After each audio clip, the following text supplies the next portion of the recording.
Bonjour, une vidéo particulière qui va être consacrée à de l'outillage, plus particulièrement sur les rondeaux.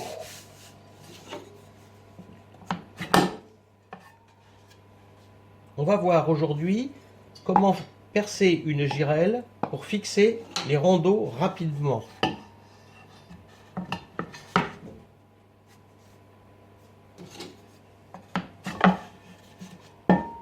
Je trouve quand même que c'est beaucoup plus simple plutôt que de faire une galette, de l'aplatir, de faire des sillons dedans, de mettre de l'eau, de coller la partie en bois, de l'enlever, de refaire les sillons, de remettre de l'eau, d'en prendre un deuxième rondeau qu'on remet, etc., etc. Avec le système de vis BTR, il n'y a plus aucun problème. Regardez, hop, on fixe, et voilà. Donc nous allons voir ensemble comment percer une girelle. Tout d'abord, voici la liste de l'outillage que vous devrez avoir. Et comme pour la cuisine, il faut des ingrédients.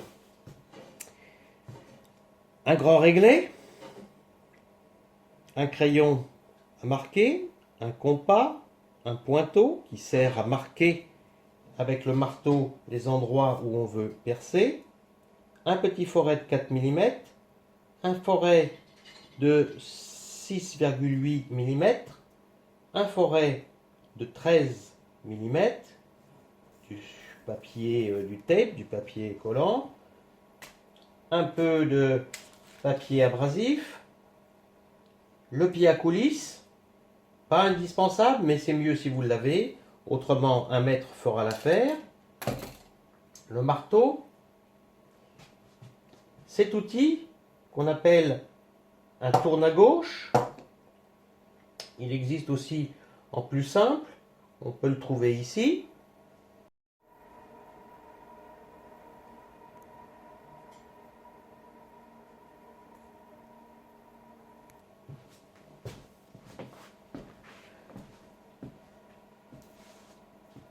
Ensuite, indispensable, les deux vis qui vont servir de plot d'accroche. Ce sont des vis 6 pans BTR en inox M8. Quant à la longueur, prenez pas des trop longues. Ici c'est du 12, ça va largement. Ici c'était même encore plus petit, probablement du 10.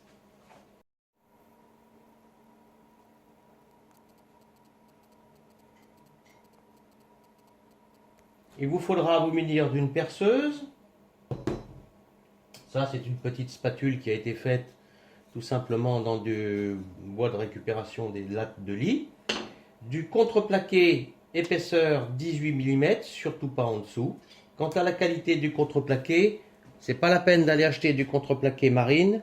Par contre, il faut prendre la qualité juste en dessous, celle qui résiste à l'humidité.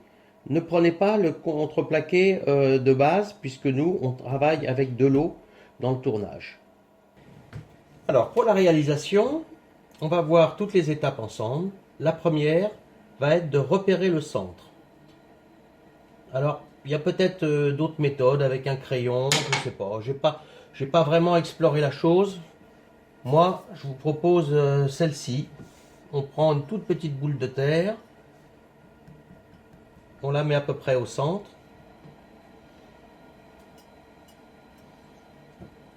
Je la marque.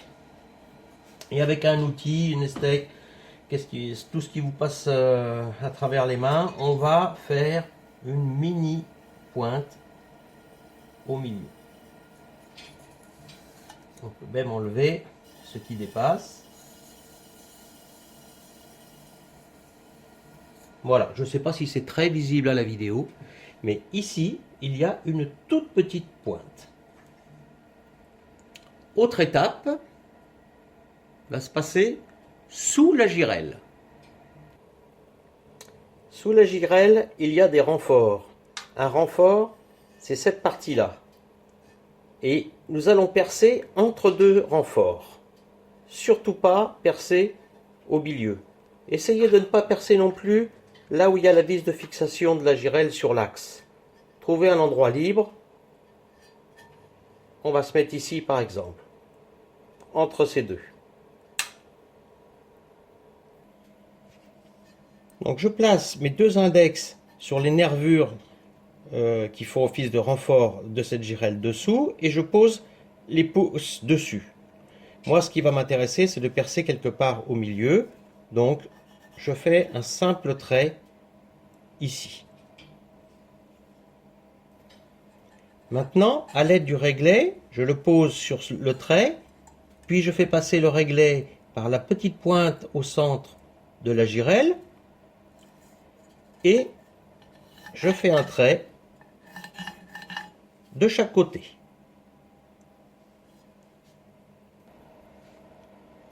Avec le compas, je le pré-règle sans faire toucher entre les deux dernières cerces, c'est-à-dire à peu près à 3 cm du bord. Donc, une fois que c'est pré-réglé, je n'ai plus qu'à déterminer précisément sur la petite pointe le centre de la girelle et je fais un trait ici et l'autre trait de l'autre côté.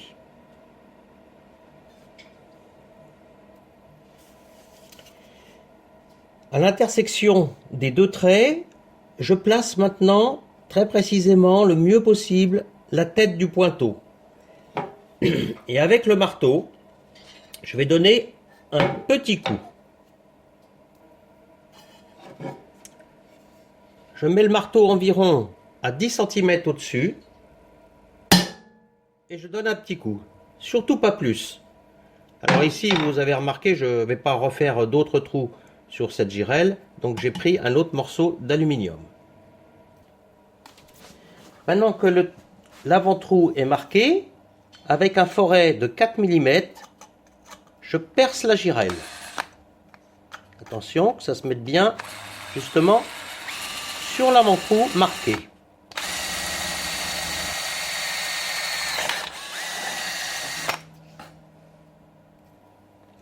Puis, je fais la même chose avec le foret de 6,8 mm. Très important, hein. Il faut absolument ce diamètre bien précis.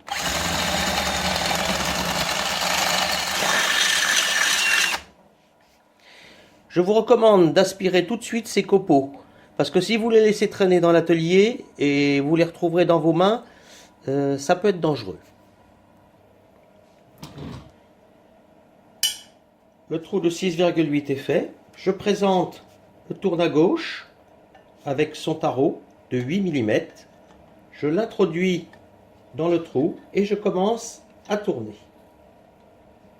Alors c'est une particularité, on dit tourne à gauche, parce que vous voyez, il faut revenir un petit peu en arrière pour évacuer les copeaux qui se forment. Dès que ça devient un petit peu trop dur, je reviens en arrière. Il ne faut pas hésiter à faire des petites choses comme ça. Un demi-tour, on revient en arrière. Un demi-tour, je reviens en arrière. Vers la fin, il se visse très très bien. Bien voilà, votre girelle, on va vérifier que le trou correspond à la vis. Il faudra enlever les petites barbures. Voilà, ça marche parfaitement. Recommandation, ne jamais visser avec un outil. N'allez pas chercher une clé BTR pour visser là, surtout pas. À peine, voilà, ça suffit puisqu'il n'y aura pas de force, c'est juste un maintien pour maintenir du bois. Voilà, le passage d'un peu de papier de verre est nécessaire pour enlever, pour ébarber, enlever les petits copeaux d'aluminium. Nous allons voir maintenant comment traiter la partie en bois, le rondeau. Je donne un petit conseil pour la découpe des rondeaux. Ici, ils font 30 cm. Ça serait bien de les avoir fait un petit peu plus grands pour qu'ils dépassent au moins d'1 ou 2 mm, c'est-à-dire faire des ronds de 34. Hein. Quand vous aurez votre feuille de contreplaqué, vous dessinez des rayons donc de 17 si vous avez une GRL de 30. Ensuite, si on avait ici la plaque de contreplaqué, on perce un trou à côté, un trou au moins de 10 à 12 mm, de quoi passer la scie sauteuse, et avec la scie sauteuse, ben, vous suivez le trait le mieux possible. À la fin, vous arrondissez tout avec du papier de verre. On va voir maintenant comment trouver exactement comment percer les trous pour retrouver ici l'alignement. Voilà comment faire, tout simplement avec des billes. Vous mettez 2 billes de chaque côté dans les trous existants que vous venez de faire. Encore mieux, des plus petites billes, ça sera plus précis. Et vous montez, vous présentez les rondeaux le mieux possible centrés. Une fois qu'ils sont centrés, avec le marteau, vous allez donner, en maintenant le rondeau avec votre main à plat, vous allez donner un petit coup comme ça, pas plus fort. J'ai retourné le rondeau, vous voyez, la marque est ici. On la voit nettement.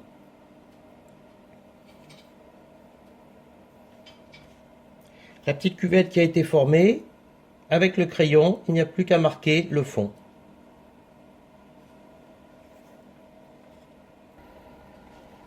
Je simule ici sur un vieux morceau de bois le rondeau.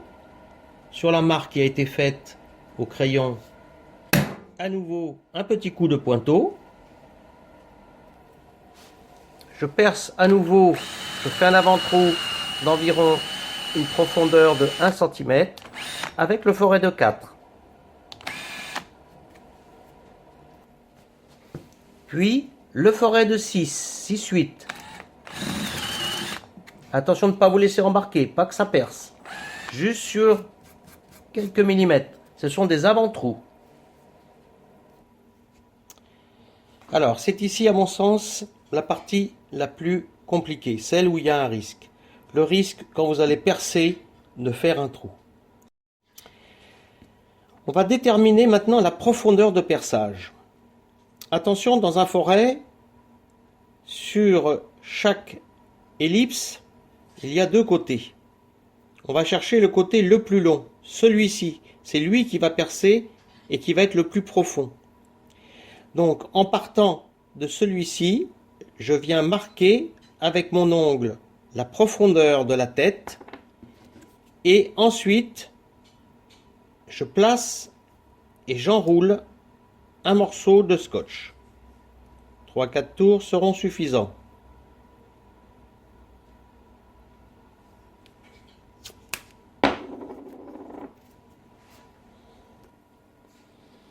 J'ai pris pour percer un forêt de 13 mm parce que le diamètre ici est de 13. Parce que je ne sais pas exactement quelle vis vous aurez, mais le diamètre du forêt est bien sûr le diamètre de la tête. Surtout, ne prenez pas plus.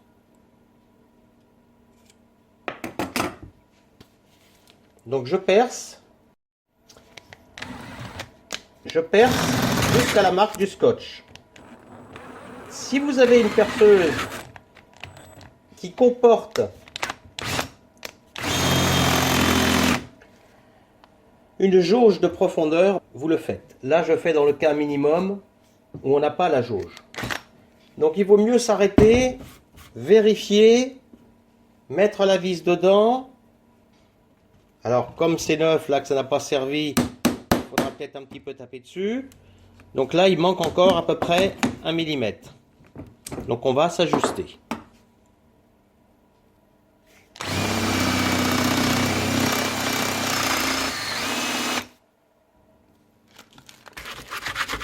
Vous enlevez le défaut du bois, il faut ébarber. Alors là, c'est vraiment un bois épouvantable, hein, c'est la récupération d'une palette, mais sur du vrai contreplaqué, vous n'aurez pas autant de défauts. Donc là, on peut considérer, quand la vis disparaît complètement dedans, enfin la tête de la vis, on peut considérer que ça va fonctionner. Voilà, une fois que les trous sont percés, on ne voit plus les choses comme avant. C'est beaucoup plus simple. J'espère que ça donnera envie à certains de percer leur girelle. Vous voyez, c'est pas si dur que ça. À bientôt pour de nouvelles aventures.